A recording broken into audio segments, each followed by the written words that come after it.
This is gamesofthepast.com looking back at an old game for the original Nintendo called Air Fortress.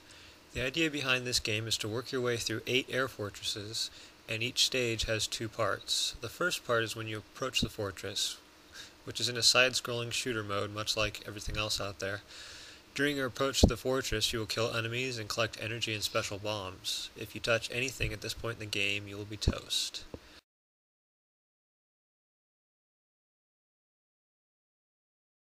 After you reach the fortress, you will land and enter it. Inside, the game becomes more of an adventure-type game. You are now a little dude with a jetpack and a gun, and your goal is to float around killing enemies while dodging their attacks. The game even has a cool little recoil effect when you fire your weapon, making moving and dodging all the more interesting. Some enemies can only be killed with the bombs you collected earlier. Energy and bombs can also drop from enemies inside the fortress.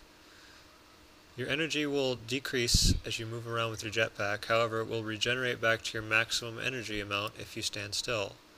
On the other hand, your maximum energy amount will decrease as you take hits from enemies.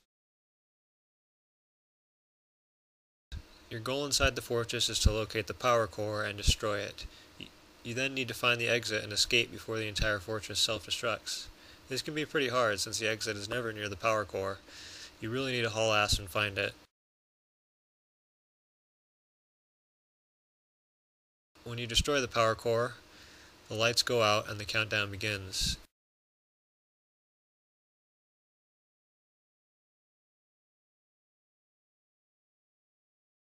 If you don't make it out in time, well, you're toast and the game is over. Thankfully, the game provides you with a password which allows you to continue on the fortress that you left off. Even with this password, the game's pretty hard to complete. It starts out easy to get you warmed up, but each new fortress introduces new enemies with new attacks. Overall, the game is both fun and difficult, giving it decent replay value. It's definitely a game to bring out every now and then, and like most Nintendo games, it has some catchy music to set the mood. If you don't have Air Fortress for the original Nintendo in your game collection, I recommend you pick it up sometime. That concludes this glimpse into the past. If you're interested in looking at some of the other forgotten games of the past, check out gamesofthepast.com or subscribe to our YouTube channel. See you next time.